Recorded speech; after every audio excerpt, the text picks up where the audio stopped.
আসসালামু আলাইকুম, সবাইকে স্বাগত জানাচ্ছি বিদ্যাবাড়ি থেকে। আমি শাওন মুস্তফা। আমরা মূলত আমাদের যে ব্যাংকের জন্য সিনিয়র অফিসার থেকে শুরু করে অফিসার জেনারেল এবং ক্যাশ, এর মধ্যে অলরেডি সিনিয়র অফিসার এবং অফিসার ক্যাশ আমরা পার্সোনাল মোটামুটি সলিউশন করে ফেলেছি 22 সাল ভিত্তিক। তো আজকে আপনাদের সাথে মূলত সাধারণ জ্ঞানের অফিসার যেটা জেনারেল বলে থাকি আমরা, ওজি যেটা বলে থাকি, এর যে সাধারণ জ্ঞানের প্রশ্নগুলো আপনাদের পরীক্ষা এসেছিলো সেইগুলো প্রশ্ন নিয়ে সলিউশন করার চেষ্টা করব। আশা করি পুরোটা সময় জুড়ে আমরা একসাথে থাকবো এবং আমরা খুবই সুন্দর করে প্রত্যেকটা প্রশ্নকে বুঝিয়ে দেওয়ার চেষ্টা করব। সো অফিসার জেনারেলের প্রথম যে প্রশ্নটা আপনাদের সাধারণ জ্ঞান থেকে এসেছিল, আপনারা যদি এখানে দেখেন, which type of account is primarily use to international trade settlement.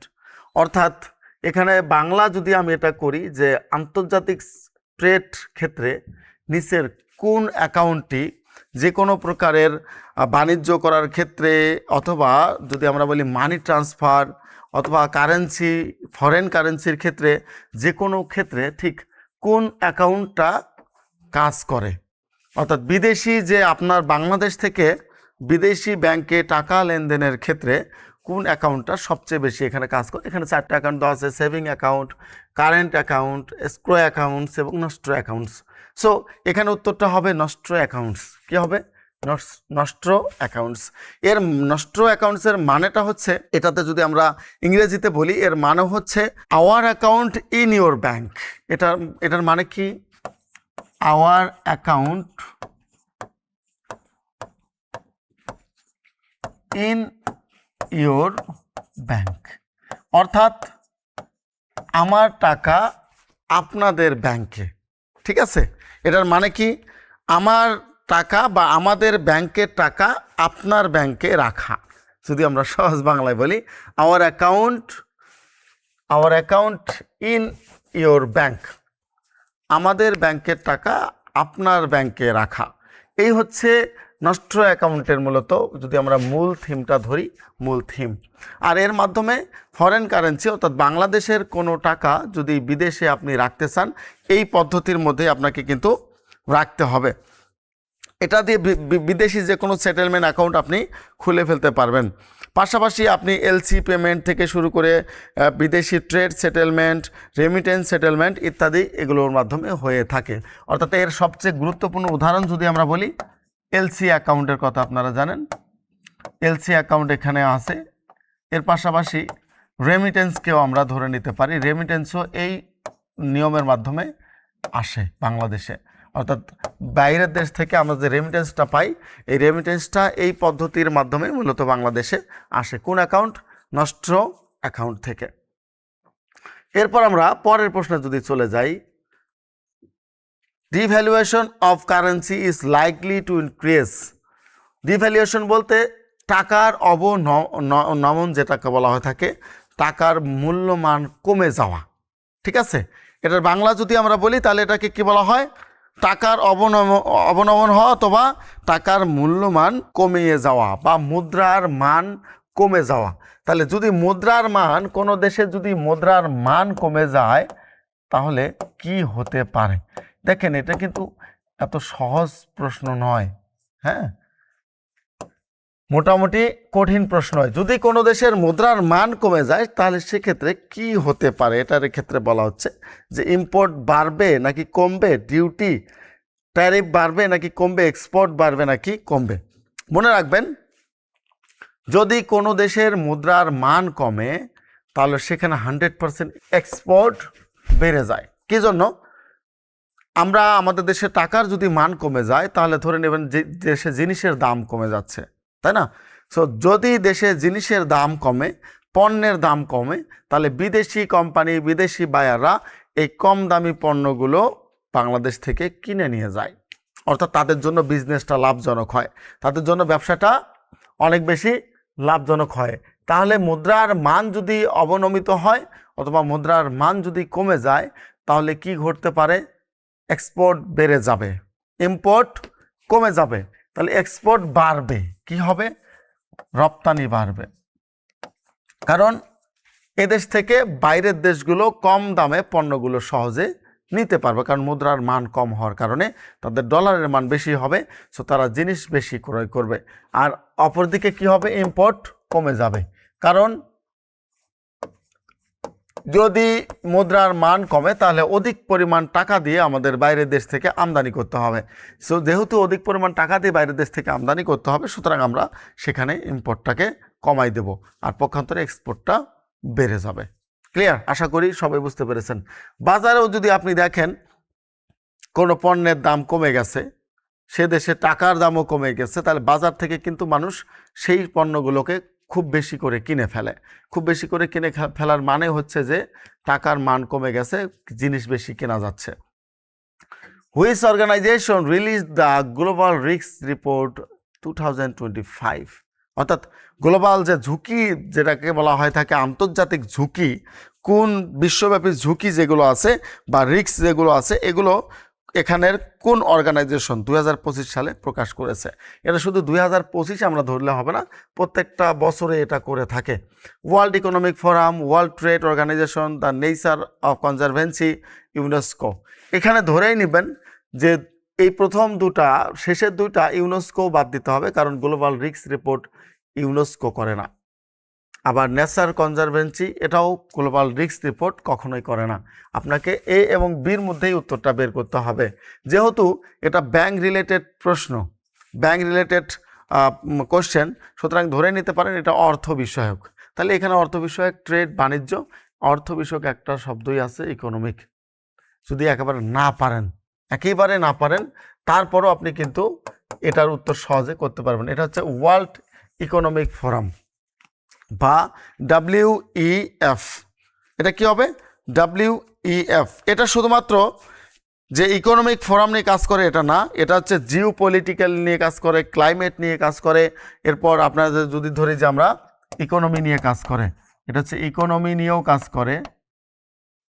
এটা জিও পলিটিক্যাল নিয়েও কাজ করে, জিও পলিটিক্স যেটাকে আমরা বলে থাকি, জিও পলিটিক্স নিয়েও বা পলিটিক্যাল নিয়েও কাজ করে।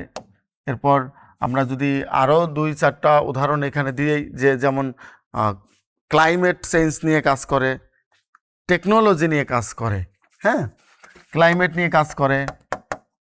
এরপর হচ্ছে TEC, টেক নিয়ে কাজ করে।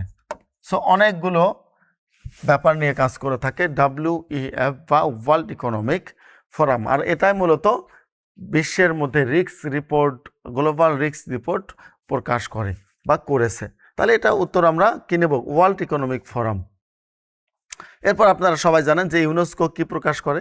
ইউনেস্কো প্রকাশ করে যে WTO কি প্রকাশ করে? WTO হচ্ছে তোমার ওয়ার্ল্ড ট্রেড অর্গানাইজেশন, যেটা আমরা বলে থাকি, এটা ব্যবসা বাণিজ্য ক্ষেত্রে করে থাকে। ইউনেস্কো কি প্রকাশ করে? ইউনেস্কো হচ্ছে বিশ্বের যে ঐতিহ্যগুলো আছে, এই ঐতিহ্যগুলোকে মূলত ইউনেস্কো তাদের মধ্যে কি করে? অন্তর্ভুক্ত করে। বিশ্ব ঐতিহ্য, United Nations economic and social council, যেটা আমরা বলে থাকি অর্গানাইজেশন, যেটা এটাকে বলা হয় ইউনেস্কো। সো এটা মূলত বিশ্ব ঐতিহ্য নিয়ে, বিশ্বের গুরুত্বপূর্ণ স্থাপনা নিয়ে, বিশ্বের গুরুত্বপূর্ণ যে সকল সপ্তাচার্য আছে, এগুলো নিয়ে কাজ করে থাকে। এরপর আমরা পরবর্তী প্রশ্নে যদি আসি, the North Stream pipeline is constructed under which sea? দেখেন, এটা বলছে নর্থ স্ট্রিম পাইপলাইন যেটা আছে, গ্যাসের যে পাইপলাইনটা আছে, এটা কোন কোন দেশের মধ্যে বা কোন সাগরের মধ্যে অবস্থিত? দ্য নর্থ স্ট্রিম পাইপলাইন কোন সাগরের নিচ দিয়ে মূলত অবস্থিত? এটা বলা হচ্ছে, অনেক করে সাগর দেওয়া আছে, Black Sea, Persian Gulf, Red Sea এবং বাল্টিক সি। একটা জিনিস মনে রাখবেন, এটা মূলত আমরা যদি বলি যে দ্য নর্থ স্ট্রিম পাইপলাইনটা কোন কোন দেশের মধ্যে আছে, কোন দেশ এটা পরিচালনা করে, এটা দ্য নর্থ স্ট্রিম পাইপলাইন, যেটা রাশিয়া থেকে জার্মানিতে গ্যাস সরবরাহ করে। কি করে? এটা মূলত রাশিয়া থেকে জার্মানি, এই যে কিছুদিন আগে যখন ইউক্রেন যুদ্ধ আমরা দেখলাম, তাই না? ইউক্রেন যুদ্ধ আমরা দেখলাম যে ইউক্রেন যুদ্ধতে কিন্তু জার্মানিতে গ্যাস বন্ধ করে দিয়েছিল রাশিয়া, এবং এই গ্যাস বন্ধ করার কারণে পুরো ইউরোপ কিন্তু বিশাল একটা বিপদে পড়ে গিয়েছিল। সো রাশিয়া থেকে জার্মানিতে অফশোরের মাধ্যমে অর্থাৎ সাগরের নিচ দিয়ে সাগরের তল দেশ দিয়ে গ্যাস সরবরাহ করে থাকে দ্য নর্থ স্ট্রিম পাইপলাইনের মাধ্যমে। আর এটা মূলত কোন সাগরের মধ্যে? এটা হচ্ছে বাল্টিক সাগর। কোন সাগর? বাল্টিক সাগরের মাধ্যমে, বাল্টিক সাগর হয়ে কাস্পিয়ান সাগরের আমরা নাম শুনেছি, বৈকাল হ্রদের নাম আমরা শুনেছি। সো এটা বাল্টিক সাগর হয়ে মূলত কোথায়? এই নর্থ স্ট্রিম পাইপলাইনটা রাশিয়া থেকে জার্মানিতে গ্যাস সরবরাহ করে থাকে। শুধু জার্মানিতে আমরা বলবো না, পুরো ইউরোপ জুড়েই মূলত তারা গ্যাস সরবরাহ করে থাকেন। কারা? রাশিয়া। কারণ বিশ্বের এক বিশাল গ্যাসের আধার হচ্ছে রাশিয়াতে, বিশাল এক ভূখণ্ড, আর ভূখণ্ডগত কারণেই মূলত রাশিয়া এই গ্যাস লাইনের দিক থেকে অনেক বেশি এগিয়ে আছে। সো এই জন্যই কিন্তু দেখা যায়, আমরা দেখলাম রাশিয়া যে যুদ্ধ হচ্ছে ইউক্রেনের সাথে, অনেক দেশ চাইলেও এই রাশিয়া ইউক্রেন যুদ্ধকে সরাসরি ইউক্রেনের পক্ষ নিতে পারছে না। ঠিক আছে, সরাসরি কি করতে পারতো না? ইউক্রেনের পক্ষ নিতে মানে পারতো না, নিচ্ছে না তারা। কেন নিচ্ছে না? যে তারা ভালো করে জানে যে যদি সরাসরি আমরা ইউক্রেনের পক্ষ নেই তাহলে একটা বিপদ এসে যেতে পারে। তাহলে বাল্টিক সাগরের নিচ দিয়ে বা তলদেশ দিয়ে মূলত এই দ্য নর্থ স্ট্রিম পাইপলাইনের মাধ্যমে রাশিয়া থেকে জার্মানিতে গ্যাস সরবরাহ করা হয়। Who is the author of the book the world after Gaza? মানে দ্য ওয়ার্ল্ড আফটার গাজা বইয়ের লেখককে এখানে কয়েকজন কবির নাম দেওয়া আছে। পঙ্কজ মিশ্র, ফারিদ জাকারিয়া, নোয়াম কসমি, তারেক চারকাউল, এরকম 3-4 জনের নাম দেওয়া আছে যে দ্য ওয়ার্ল্ড আফটার গাজা, গাজার পরবর্তী কি হতে পারে। হ্যাঁ, এটার মূলত এই বইটার লেখককে, এই বইটার লেখক আমরা যদি দেখি, এখানে পঙ্কজ মিশ্র বইটা লিখেছেন। তিনি এটাতে মূলত প্রকাশনা করেছিলেন পেঙ্গুইন র্যান্ডম হাউস, এটাই তিনি এই বইটার কথা বলেছেন, দ্য ওয়ার্ল্ড আফটার গাজা। তাহলে উত্তর কি হবে? এটা এক কথা উত্তরে আমরা ধরে নেব পঙ্কজ মিশ্র। উত্তর কি?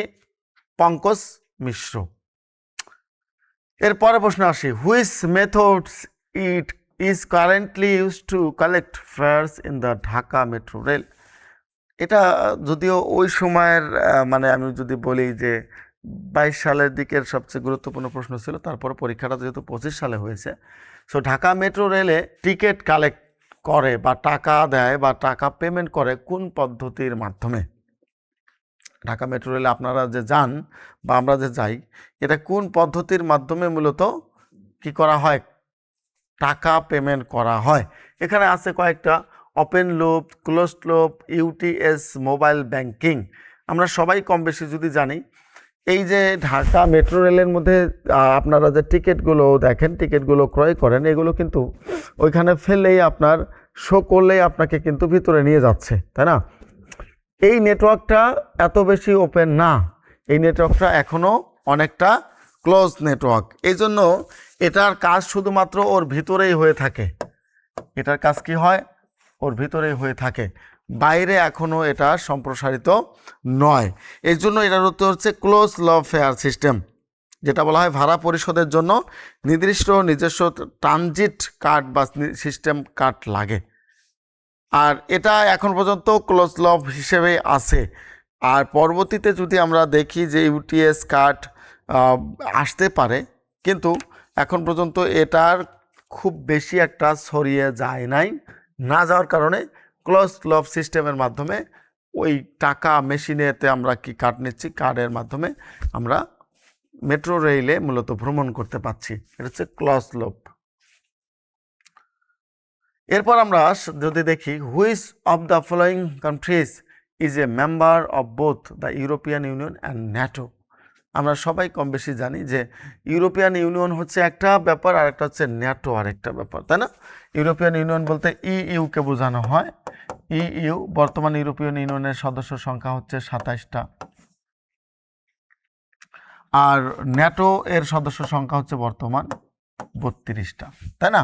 সো ন্যাটো হচ্ছে নর্থ আটলান্টিক ট্রিটি অর্গানাইজেশন, আর ইউরোপিয়ান ইউনিয়ন আমরা সবাই কম বেশি জানি, কিন্তু এখানে বলা হচ্ছে যে নিচের কোন দেশটি একই সাথে ন্যাটো এবং ইউরোপীয় ইউনিয়ন দুটোরই সদস্য। এখানে প্রশ্ন মোটামুটি ওইভাবে দিয়েছে যে আপনাকে প্রত্যেকটা একটু একটু করে মেজার করতে হবে। হয়তোবা একটা ন্যাটোর আছে, আবার ইউরোপীয় ইউনিয়নের নেই, একটা আছে ইউরোপীয় ইউনিয়নের, আরেকটা ন্যাটোতে নেই। তাহলে এই ক্ষেত্রে আমাকে সবগুলো দেশ আমাকে মেজার করে দেখতে হবে কোন দেশ কোনটার সদস্য। তারপরে এমনিতে যদি কাটেন, আপনি ক্রস মার্কিং করেন, তাহলেই আপনার উত্তরটা বের হয়ে আসবে। তারপর আমরা দেখি যে কোন কোন দেশ এখানে মূলত আছে বা কোন দেশের কথা বলা আছে। আমরা একটু দেশগুলো দেখলেই মোটামুটিভাবে বুঝে যাব। দেখেন এখানে দেওয়া আছে আয়ারল্যান্ড, অস্ট্রিয়া, স্পেন, সুইজারল্যান্ড। এই চারটা দেশকে যদি আমরা একটু ভাগ করে দেখি, আয়ারল্যান্ডের ক্ষেত্রে যদি দেখি, আয়ারল্যান্ড হচ্ছে ইউরোপীয় ইউনিয়নের সদস্য কিন্তু ন্যাটোর নয়। কিসের? ইউরোপীয় ইউনিয়নের সদস্য, বাট ন্যাটোর সদস্য নয়। ওকে, তাহলে এটা বাদ। এরপর যদি আমরা দেখি অস্ট্রিয়া, অস্ট্রিয়ার ক্ষেত্রেও যদি দেখি, এরা আবার ইউরোপীয় ইউনিয়নের সদস্য, এরাও ইউরোপীয় ইউনিয়নের সদস্য কিন্তু ন্যাটোর সদস্য নয়, তাহলে এটাও বাদ।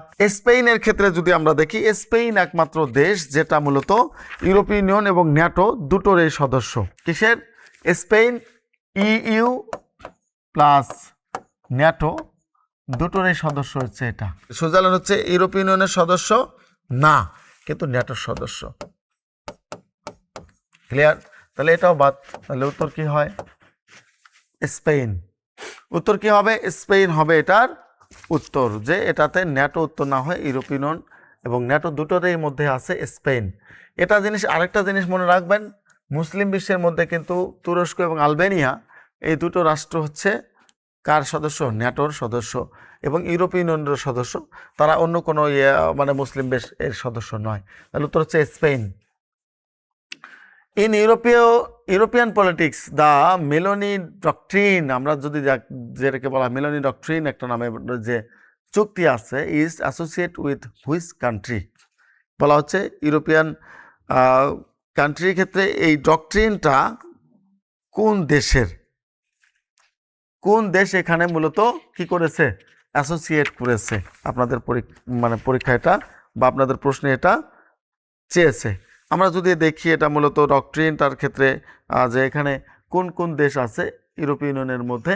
In European politics the Meloni doctrine is associated with which country? এই মেলোনি ডক্ট্রিনটা কোন দেশে মূলত, ইউরোপিয়ান যে দেশ আছে এই ইউরোপিয়ান দেশের মধ্যে কোন দেশ এটা করেছে? আমরা এটার উত্তর যদি একটু খুঁজি, যে এখানে কয়েকটা দেশ দেওয়া আছে, দেখেন আপনি, জার্মানি, এরপর হচ্ছে ইটালি, এরপর হচ্ছে গ্রিস, এবং এরপর যদি আমরা দেখি যে আরও দুটো দেশ আছে এখানে, নরওয়ে আছে। সো ডক্ট্রিনের কথা বলা আছে এখানে যে কোন দেশ এটা করেছে। আমরা যদি উত্তর এটাকে যদি ইউরোপিয়ান পলিটিক্সটাকে একটু যদি আমি আলোচনা করি যে মেলোনি ডক্ট্রিনটা কি, আপনারা যদি বলেন যে মেলোনি ডক্ট্রিনটা কি, একজন বলতে পারবেন কি না? আমার মনে হয় না এটা এভাবে পারবেন। যে মেলোনি ডক্ট্রিন ক্ষেত্রে এটা জর্জিয়া মেলোনি নামে থেকে মূলত এটা এসেছে। কি নাম থেকে? জর্জিয়া মেলোনি নাম থেকে এই ডক্ট্রিন নামটা এসেছে। আমরা যদি এটাকে মেলোনি ডক্ট্রিনের ক্ষেত্রে বলা হয় জর্জিয়া মেলোনি নাম থেকেছে। তিনি ইতালির বর্তমান প্রধানমন্ত্রী এবং ডানপন্থী রাজনৈতিক নেতা। এটা বলা হয় জর্জিয়া মেলোনি।